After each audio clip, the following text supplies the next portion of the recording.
शान्ताकारं भुजगशयनं पद्मनाभं सुरेशं विश्वाधारं गगनसदृशं मेघवर्णं शुभांगं लक्ष्मीकान्तं कमलनयनं योगीभिध्यानगम्यं वन्दे विष्णुं भवभयहरं सर्वलोकैकनाथं। राधे राधे मेरे प्यारे भाइयों, बहनों, माताओं व बंधुओं, संस्कार की बातें चैनल में आपका स्वागत है। बंधुओं, आज मैं अपनी वीडियो में आपको सुनाने जा रही हूँ उत्पन्ना एकादशी व्रत कथा, पूरन पूजा विधि और उत्पन्ना एकादशी का महत्व क्या है। बंधुओं, यदि आपने YouTube चैनल संस्कार की बातें अब तक सब्सक्राइब नहीं किया तो जरूर करें और बेल आइकन दबाना ना भूलें, ताकि आपको हमारी आने वाली सभी वीडियोस की जानकारी सबसे पहले हो सके। बंधुओं, उत्पन्ना एकादशी मार्गशीर्ष मास के कृष्ण पक्ष की 11 तिथि को आती है। इस दिन भगवान विष्णु के शरीर से एक तेजस्विनी कन्या के रूप में महादेवी प्रकट हुई।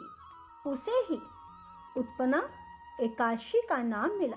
बंधुओं, इसी वजह से मार्गशीर्ष मास के कृष्ण पक्ष की इस एकादशी को उत्पन्ना एकादशी कहा जाता है। आज के दिन भगवान विष्णु के 16 कला निधान पूर्ण अवतार भगवान कृष्ण की पूजा की जाती है। भगवान कृष्ण की पूजा में नैवेद्य के रूप में केवल फल ही अर्पित किए जाते हैं। फलाहार में भी आप फलों का ही प्रयोग करें, कुट्टू और मावे की मिठाई का प्रयोग ना करें। बंधुओं, वैसे तो साल में आने वाली सभी एकादशियों का महत्व बहुत अधिक है, परंतु उत्पन्ना एकादशी जो कि मार्गशीर्ष मास के कृष्ण पक्ष में आती है, इस दिन से एकादशी के व्रत लिए जाते हैं। अर्थात जिसने भी एकादशी व्रत शुरू करने हो वे उत्पन्ना एकादशी से ही करें, और इसी वजह से इस एकादशी का महत्व बहुत अधिक बढ़ जाता है। जो कोई भी उत्पन्ना एकादशी का व्रत करते हैं या फिर उत्पन्ना एकादशी व्रत कथा को सुनते हैं, उन्हें 1000 अश्वमेध यज्ञ के बराबर पुण्य की प्राप्ति होती है। बंधुओं, जो कोई भी एकादशी का व्रत करते हैं वे दशमी की रात को कुरली कर कर ही सोएं, ताकि उनके दांतों में कोई भी अनकन फंसा हुआ ना रहे। प्रातः काल स्नान आदि से निवृत्त होकर भगवान विष्णु के समक्ष खड़े होकर हाथ में जल और फूल लेकर संकल्प लें। फिर भगवान विष्णु की षोडश उपचार पूजा करें। दिन भर भगवान विष्णु की कथा सुने, गजेंद्र मोक्ष की कथा सुने, विष्णु सहस्त्र नामों को सुने और रात को भगवान के समक्ष शुद्ध देसी घी का दीपक जलाकर जागरण करें। बोलो विष्णु भगवान की जय, एकादशी माता की जय। भगवान श्री कृष्ण के मुख से सब बातें सुनकर धर्मराज युधिष्ठिर हाथ जोड़कर बोले, हे भगवान, आप हजारों यज्ञ और लाख गौदान से भी अधिक एकादशी के व्रत का महात्म बड़ा बताते हैं। सो प्रभु, अब यह भी बताने की कृपा करें कि यह तिथि सब तिथियों में उत्तम क्यों मानी जाती है। इसको जानने की मेरी बड़ी अभिलाषा है। युधिष्ठिर की बात सुनकर भगवान श्री कृष्ण बोले, हे युधिष्ठिर, सतयुग में मूर नामक एक भयंकर दैत्य था। वह बड़ा बलशाली और भयानक था। उस भयानक और प्रचंड शक्तिशाली दैत्य ने इंद्र, आदित्य, वसु, वायु, अग्नि आदि समस्त देवताओं को पराजित करके स्वर्ग से भगा दिया। तब इंद्र सहित सब देवताओं ने भयभीत होकर भगवान उमापति भोले शंकर को अपने दुखों का कारण और उस भयानक दैत्य का वृतांत कह सुनाया। देवता हाथ जोड़कर बोले, हे कैलाशपति अविनाशी, मूर दैत्य के भय से भयभीत होकर समस्त देवी देवता बेचैन हुए, मृत्युलोक में मारे मारे फिर रहे हैं। समस्त सुर समाज को बेचैन देखकर और उनकी अनन्य विनय सुनकर भगवान भोले भंडारी बोले, हे देवताओं, तीनों लोकों के स्वामी और भक्तों के समस्त दुखों का विनाश करने वाले भगवान विष्णु की शरण में जाओ। वे ही तुम्हारे इस महान कष्ट का निवारण करेंगे।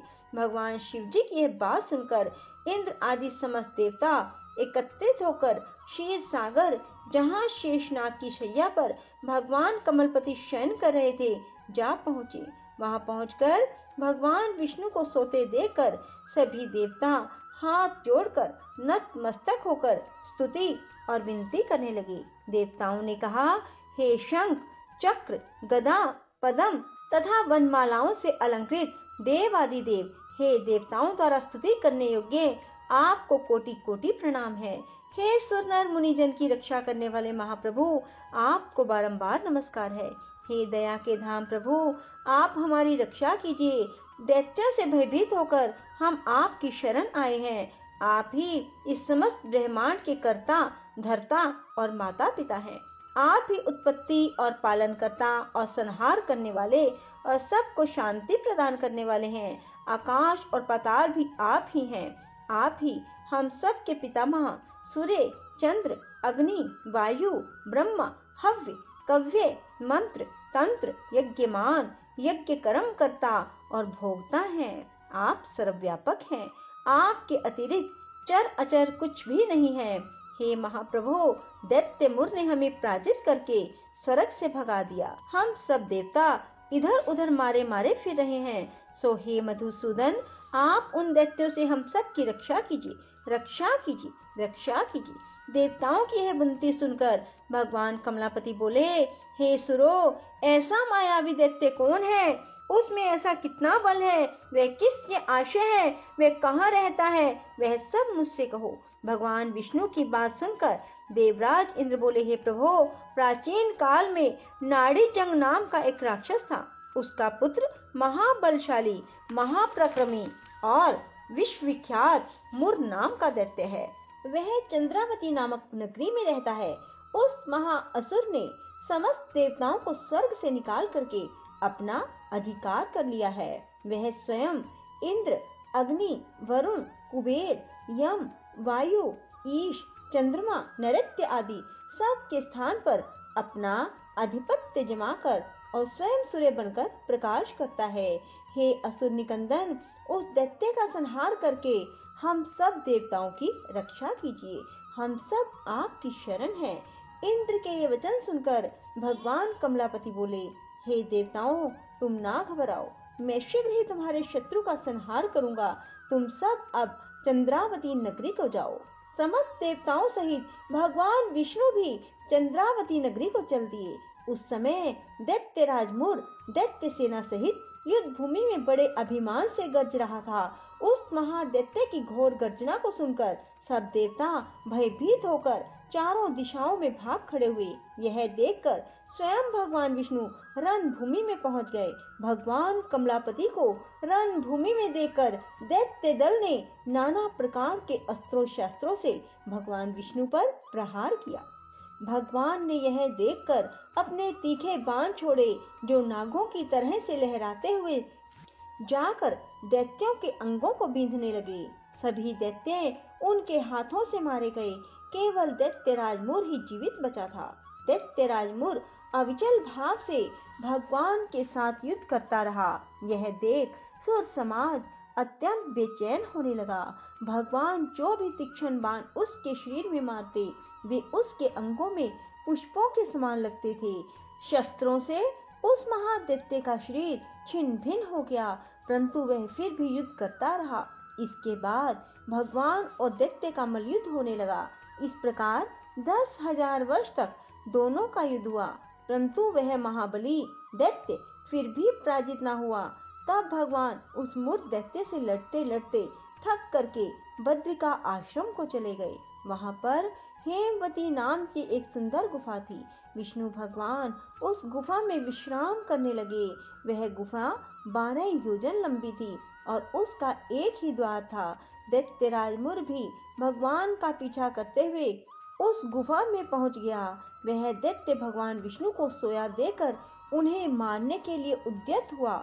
वह अभी मारने का प्रयत्न कर ही रहा था कि उसी क्षण विष्णु भगवान के शरीर से एक अति तेजस्वी अत्यंत प्रभावशाली कन्या अस्त्र शस्त्र धारण किए हुए उत्पन्न हुई।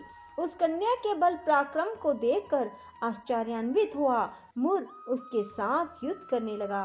उस कन्या के युद्ध कौशल, पराक्रम तथा वीरता को देखकर दैत्य ने विचार किया कि इस कन्या को इतना भयानक युद्ध करना किसने सिखाया है?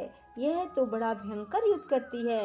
वह अभी विचार कर ही रहा था कि उस प्रभावशाली देवी ने एक ऐसा बाण मारा कि दैत्यराज मुर का रथ टूटकर चूर चूर हो गया। देवी ने उसके अस्त्र शस्त्रों को काटकर टुकड़े टुकड़े कर दिए। अब वह भयानक दैत्यराज मुर मल्ल युद्ध करने लगा, परंतु देवी ने धक्का मारकर उसे मूर्छित कर दिया। जब वह दैत्य मूर्छा से जागा तो उस कन्या ने उसका सिर काट डाला। इस प्रकार वह दैत्य तो पृथ्वी पर गिरकर मृत्यु को प्राप्त हुआ और बाकी दैत्य भयभीत होकर पाताल लोक को भाग गए। जब भगवान विष्णु की निद्रा टूटी तो उन्होंने मुर दैत्य के कटे हुए सिर और दोनों हाथ जोड़कर खड़ी हुई एक कन्या को देखा। भगवान उस कन्या से पूछने लगे, हे देवी, जिस दैत्य के भय से इंद्र आदि सब देवता भयभीत होकर स्वर्ग को छोड़कर भाग गए थे, उसको किसने मारा है? वह कन्या कहने लगी, भगवान, जब आप निद्रा में थे तब यह दैत्य आपको मारने के लिए उद्यत हुआ था। उस समय आपके शरीर से उत्पन्न होकर मैंने इस दैत्य का वध किया है। यह सुनकर भगवान बोले, हे देवी, तुमने इस दैत्य को मारकर देवताओं का महान उपकार किया है, अतः तुम इच्छा अनुसार वर मांगो। तब वह देवी बोली, भगवान, यदि आप मुझको वरदान देना ही चाहते हैं तो यह दीजिए कि जो मेरा व्रत करे उसके सब पाप नष्ट हो जाएं और वह अंत में मोक्ष को प्राप्त हो। रात्रि को भोजन करने वाले को आधा फल, एक बार भोजन करे उसको आधा फल प्राप्त हो। जो मनुष्य भक्ति पूर्वक मेरे व्रत को करे वह निश्चय ही आपके लोक को प्राप्त हो। जो कोई मेरे व्रत में एक बार भी भोजन ना करे उसको धर्म, धन और मुक्ति प्राप्त हो। भगवान ने कहा, हे कल्याणी, ऐसा ही होगा। मेरे और तुम्हारे भक्त एक ही होंगे। ये जीवन में सभी सुखों को प्राप्त करेंगे और अंत में मेरे लोक को प्राप्त होंगे। क्योंकि तू एकादशी को उत्पन्न हुई है, अतः तेरा नाम एकादशी होगा। तुम मुझको सब तिथियों में प्रिय हो, इस कारण तुम्हारे व्रत का फल सभी तीर्थों से अधिक फलदायी होगा। भगवान के ऐसे उत्तम वचन को सुनकर वह देवी बहुत प्रसन्न हुई। भगवान कृष्ण ने आगे कहा, हे युधिष्ठिर, सब व्रतों में एकादशी व्रत का फल सर्वश्रेष्ठ है। एकादशी व्रत करने वालों को मैं मोक्ष पद देता हूँ, उसके शत्रुओं का नाश एवं समस्त विघ्नों को नष्ट करता हूँ। यह मैंने एकादशी की उत्पत्ति का सब वृतांत बतलाया है। एकादशी पापों को नष्ट करने वाली और सिद्धि देने वाली है। जो मनुष्य इस एकादशी महात्म्य को पढ़ता अथवा सुनता है उसको अश्वमेध यज्ञ का फल प्राप्त होता है। वह करोड़ों वर्ष तक विष्णु लोक में वास करता है, वहाँ भी उसका पूजन होता है। जो मनुष्य एकादशी महात्म्य के चौथाई भाग को पढ़ता है उसके सभी पाप नष्ट हो जाते हैं।